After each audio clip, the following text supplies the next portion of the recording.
지금부터 2024년 2회 소방설비 산업기사 전기 실기 기출문제를 해설하겠습니다. 네, 이번 분석의 목적은 기출문제 1번부터 18번까지 전체 문항을 순차적으로 다루면서 그냥 정답만 딱 확인하고 넘어가는 게 아니라 공학적인 원리나 실무적인 맥락까지 완벽하게 파헤쳐보는 겁니다. 맞습니다.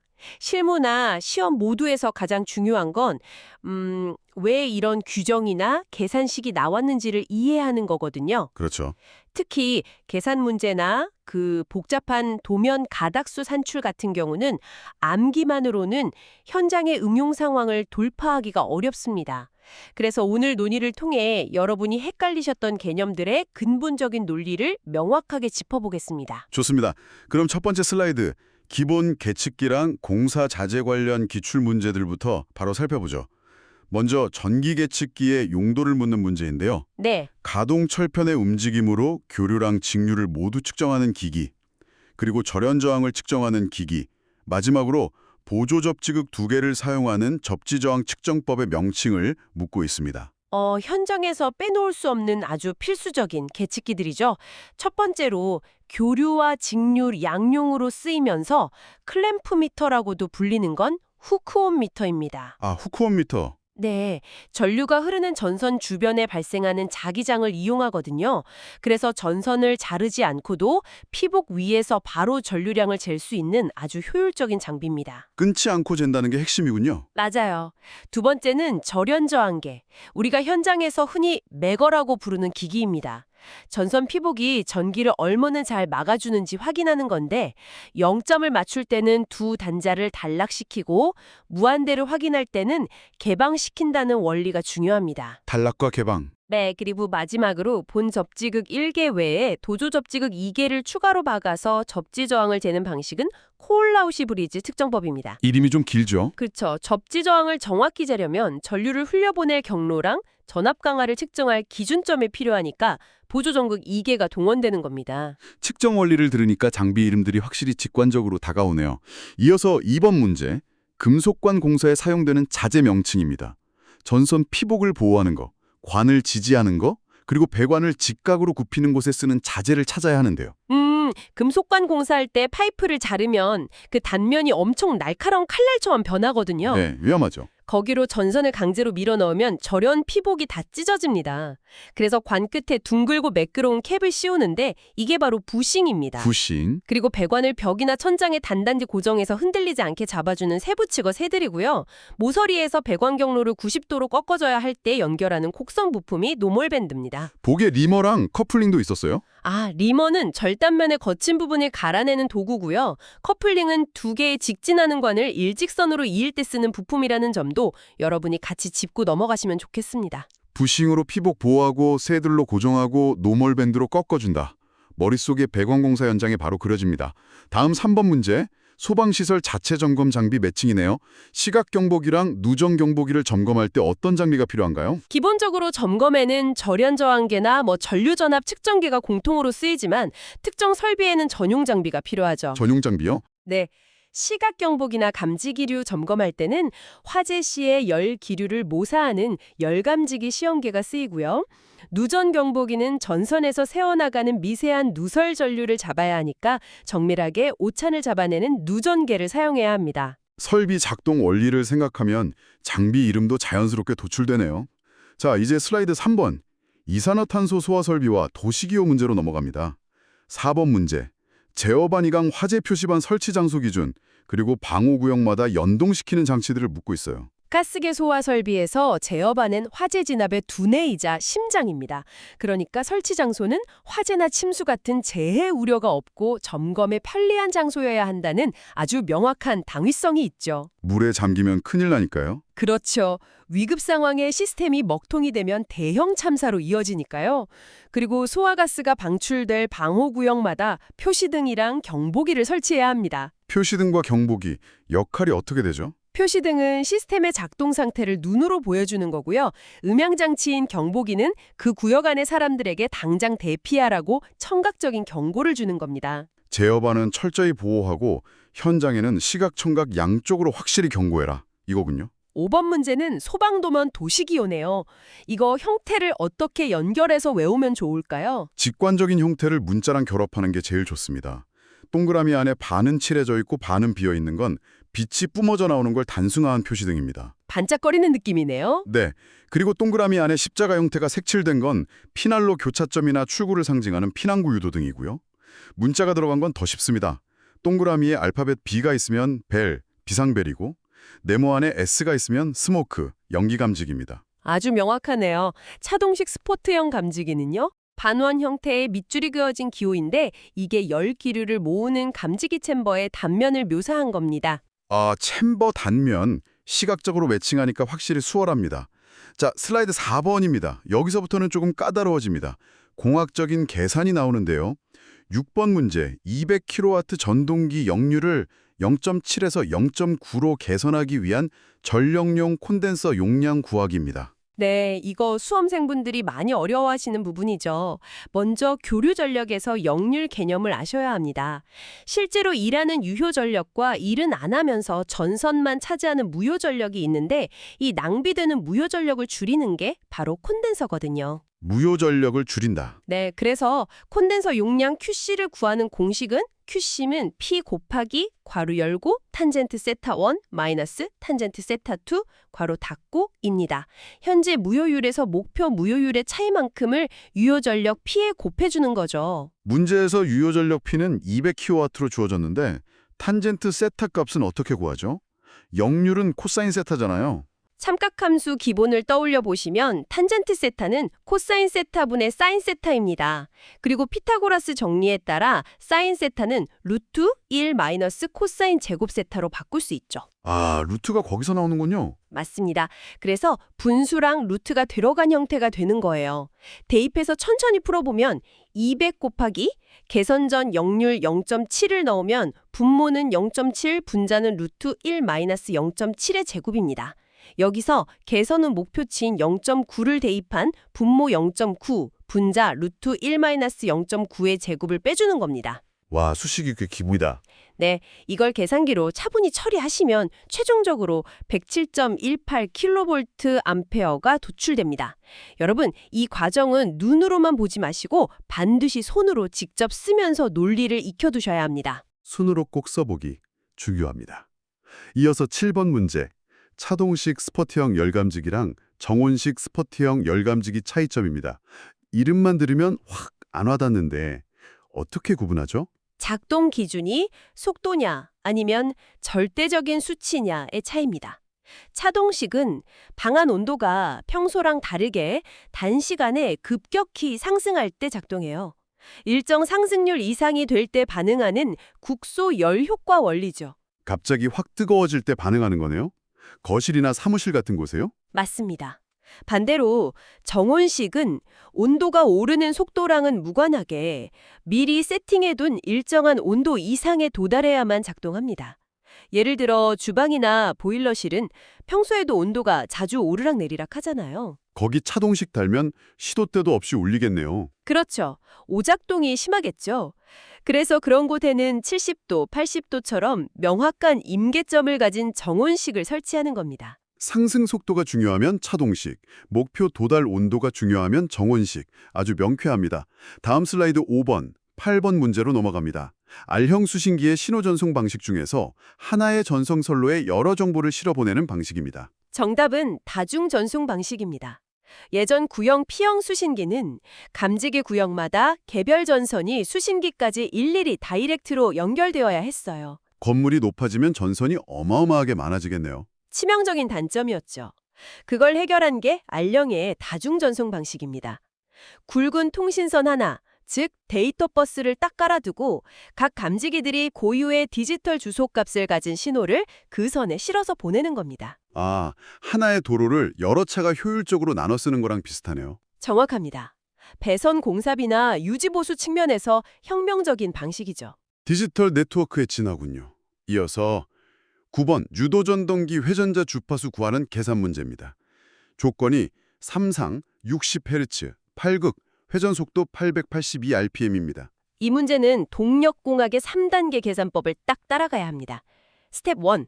먼저 전기가 만들어내는 이론적인 자기장의 회전 속도인 동기속도 ns를 구합니다.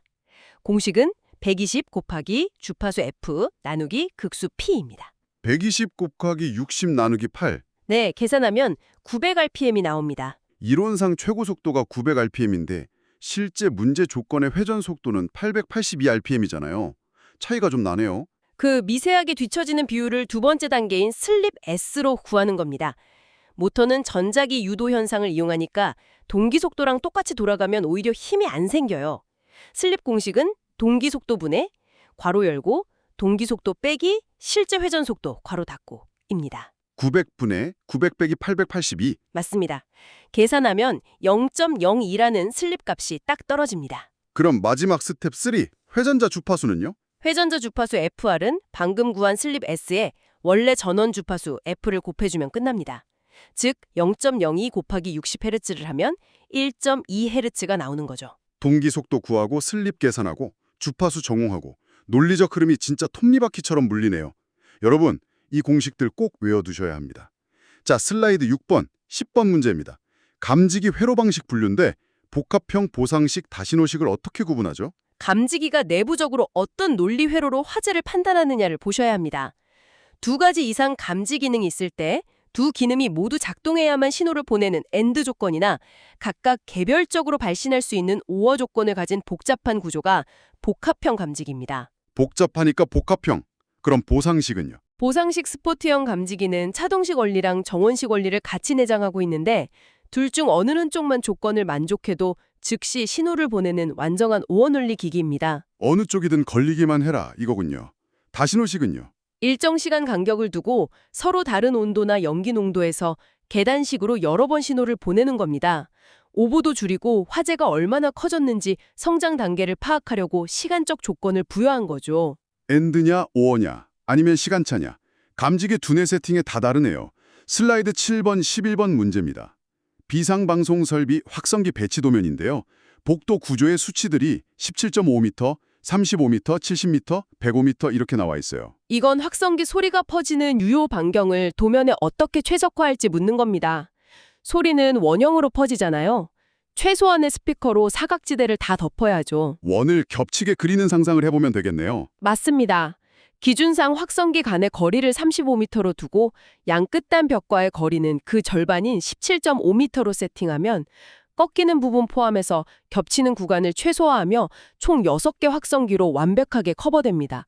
호소 소리 반경을 동전 겹치듯 그려보면 쉽게 풀리는 문제입니다. 다음 슬라이드 8번, 12번 문제입니다. 실무에서 자주 겪는 P형 수신기 회로 도통시험 불량 원인 3가지입니다. 도통시험이 정확히 뭐죠?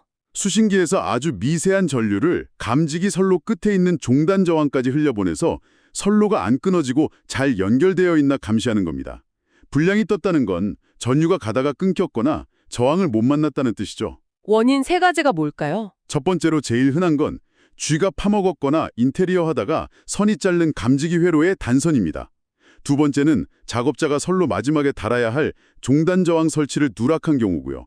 저항이 없으면 끊어진 걸로 인식하거든요. 마지막 세 번째는요. 선은 멀쩡한데 수신기 내부 단자대에서 나사가 헐거워진 접속 단자의 접속 불량입니다. 물리적인 결함 상황을 떠올리시면 외우기 쉽습니다. 단선, 저항 누락, 접속 불량? 좋습니다. 슬라이드 9번, 13번 문제입니다. 이거 10점짜리 배점 큰 설계 문제예요. 5층 건물, 내화 구조, 계단 2개소, 층고 3.6m, 바닥 면적 500제곱미터입니다. 건축물 스펙을 소방법적 기준으로 바꾸는 전형적인 문제입니다. 하나씩 해보죠. 먼저 3층 차동식 스포트형 감지기 개수입니다. 내화 구조 기본 경계구역 면적이 70제곱미터니까 바닥 면적 500을 70으로 나눕니다. 7.14가 나오네요. 감지기를 0.14개 달 수는 없으니까 무조건 울림에서 8개가 정답입니다. 두 번째, 계단 연기 감지기입니다. 수직 공간은 15m마다 1개씩이거든요. 층고 3.6m에 5개층이니까 총 높이가 18m죠? 18 나누기 15하면 1.2네요. 올림하면 계단 하나당 2개. 네, 근데 계단이 2개소라고 했으니까 2 곱하기 2 해서 총 4개가 됩니다. 수평 면적이랑 수직 높이 기준이 다른 게 포인트군요. 3번 발신기 개수는요. 달신기는 수평거리 25m 기준을 적용해서 보통 면적 600제곱미터당 1개로 산정합니다. 500제곱미터니까 각 층당 1개씩, 5층 건물이니 총 5개입니다. 4번 수신기 최소 회로수랑 5번 종단 저항 개수는 어떻게 연결되나요? 수신기 회로수는 각 층별 수평 경계구역 5개에다가 계단실을 묶은 수직 경계구역 2개를 더해서 총 7회로가 됩니다. 그리고 종단 저항은 당연히 각 회로만 끝마다 달아야 하니까 회로수랑 똑같이 7개가 정답이죠. 회로수와 충단 저항 개수는 같다. 꼬리를 무는 설계 논리가 아주 재밌습니다. 다음 슬라이드 10번, 14번 문제. 이건 약간 퀴즈 같아요. 햇빛 피해야 하고 벽에서 0.6m 이격, 뒷벽 1m 이내, 천장 높이 80% 이상 설치. 무슨 감지기인가요? 햇빛에 민감하다는 거랑 넓은 공간을 가로지른다는 특성을 유추하시면 됩니다. 정답은 광전식 분리형 감지기입니다. 빔 쏘는 그거 말씀이시죠? 네, 송광부에서 쏜 적외선 빔이 수광부로 가다가 연기에 가려지면 화재로 인식하거든요. 태양광이 직사되면 오작동할 수 있고 벽에 너무 붙으면 빔이 반사돼서 간섭이 생깁니다. 대형 물류창고나 체육관처럼 층고 높은 곳에 특화된 장비입니다. 적외선 빔 특성 때문에 이런 깐깐한 기준이 생겼군요. 자, 이제 슬라이드 11번, 15번 문제입니다. 오늘 가장 집중하셔야 할 초집중 상세 해설 구간입니다. 한론 소화 설비 배선 가닥수 산출 문제. 여러분 펜 들고 집중해 주세요. 네, 가스계 소화설비 배선은 도면의 혈관을 파악하셔야 합니다. 먼저 수동기동함 RM에서 수신기 쪽으로 가는 기본 배선은 무조건 8가닥 세트입니다. 그 8가닥이 구체적으로 어떤 선들인가요? 하나씩 짚어주시죠. 전원 플러스 선, 전원 마이너스 선, 대피 알리는 사이렌 선, 화재를 교차 감시하는 감지기 A선, 감지기 B선, 가스 방출 알리는 방출 표시 등선, 수동으로 터트리는 기동 스위치 선, 그리고 이 신호들의 기준이 되는 공통선입니다. 전원 2개, 사이렌, 감지기 AP, 방출 표시 등 기동 스위치, 공통선, 이렇게 8가닥 세트. 근데 도면에 보면 2번 감지기간 배선은 4가닥이에요. 교차회로 방식을 쓰는 이유가 뭔가요? 한론가스가 워낙 비싸고 밀폐 공간에 터지면 사람 질식 위험이 크거든요. 감지기 하나 오작동했다고 가스 뿜으면 큰일 납니다. 그래서 A그룹, B그룹 감지기가 동시에 화재를 감지해야만 가스를 방출하는 엔드 논리를 씁니다. 이를 위해 A회로선, B회로선, 그리고 각각 공통선 2개 해서 4가닥이 루프를 돕니다. 아, 6번 기호 사이렌으로 가는 건 당연히 플러스 마이너스 2가닥일 거고요. 그럼 개통도에서 C, B, A 구간 누적 가닥 수는 어떻게 계산하나요? 아래서 위로 수신기를 향해 가니까 지하 3층인 C 구간부터 봐야 합니다. C 구간은 1개 구역 담당이라 기본 8가닥인데 이 문제 특수 조건에서 감지기 공통선을 별도로 분리한다고 했으니까 1가닥 추가돼서 9가닥입니다. C 구간 9가닥. 그럼 그 위 지하 2층 B 구간은요? B 구간은 밑에서 올라온 9가닥에다가 지하 2층 자체를 제어할 핵심 5가닥에 합류합니다. 사이렌, 감지기 A, B, 방출 표시 등 기동 스위치 선이죠. 그래서 합치면 14가닥이 됩니다. 아, 구역이 늘어날 때마다 독립제어용 5가닥이 계속 더해지는 거군요. 그럼 가장 위쪽 지하 1층 A 구간은 14가닥에 또 5가닥이 추가되겠네요. 정답입니다. 총 19가닥이 수신기로 최종 진입합니다. 이 누적 원리를 철저히 이해하셔야 실전에서 안 틀립니다. 배선 흐름이 완벽하게 정리됐습니다. 슬라이드 12번, 16번 문제. 비상방송 설비 블록 다이어그램이랑 화재 시 경보 방식입니다. 비상방송 흐름은 감지기에서 수신기, 조작장치, 그리고 소리 키워주는 증폭기인 앰프를 거쳐 스피커로 나갑니다. 수치도 외우셔야 해요. 기동전압 직류 24V, 음량 조절기는 3선식, 지연시간 10초 이내, 실내 스피커 음성 입력 3W 이상입니다. 만약 13층 건물인데 1층에 불이 났어요? 전층에 다 방송하나요? 방송이 나가죠. 아, 그리고 1층에 불 나면 지하층은 탈출구가 막히잖아요. 아주 중요한 포인트입니다. 지하층 사람들은 도관에 든 쥐가 되니까 지하층 전층에도 반드시 우선 경보를 발해야 합니다. 피난 심리학이랑 유체역학이 결합된 기준이죠. 생존을 위한 정교한 룰이네요. 마지막 슬라이드 13번, 계산 문제 2개입니다. 17번, 펌프 전동기 용량 산출 공식 해설 부탁드립니다. 전동기 용량 P를 구하는 공식은 0.163 곱하기 유량 Q 곱하기 양정 H 나누기 효율 이타 곱하기 여유율 K입니다. 여기서 상수 0.163은 유량 단위가 분당 세제곱미터일 때 와트를 킬로와트로 바꿔주는 팩터예요. 단위가 중요하군요. 그럼 문제 조건 대입해보죠. 유량 2, 양정 90, 효율 0.65, 여유율 1.25. 네, 0.163 곱하기 2 곱하기 90을 한 값을 0.65 곱하기 1.25로 나누면 됩니다. 계간하면 56.54kW가 도출됩니다. 깔끔하네요. 마지막 18번, 축전지 균등 충전은 어떤 건가요? 제가 비유하자면 약간 배터리 셀들 밸런스 맞추기 같은 건가요? 아주 정확한 비유입니다. 셀 여러 개를 직렬로 연결해서 쓰다 보면 화학 반응 차이 때문에 전압 불균형이 생기거든요. 그래서 1에서 3개월마다 한 번씩 10에서 12시간 동안 정격보다 약간 높은 전압을 줘서 뒤처진 셀들 전압을 강제로 끌어올리는 평준화 작업이 균등 충전입니다. 배터리 수명을 위한 필수 유지 보수군요. 자, 슬라이드 14번 띄우면서 모든 해설을 마쳤습니다. 전체 핵심 요약해 주시죠. 네, 오늘 다룬 기호 매칭과 특히 한론 배선 가닥수 누적 원리는 도면 해석의 알파와 오메가니까 반드시 숙지하십시오. 그리고 전력용 콘덴서, 슬립, 펌프 전동기 용량 공식은 단위 변환까지 손에 익혀두셔야 현장과 시험에서 실수하지 않습니다. 여러분의 합격을 기원합니다.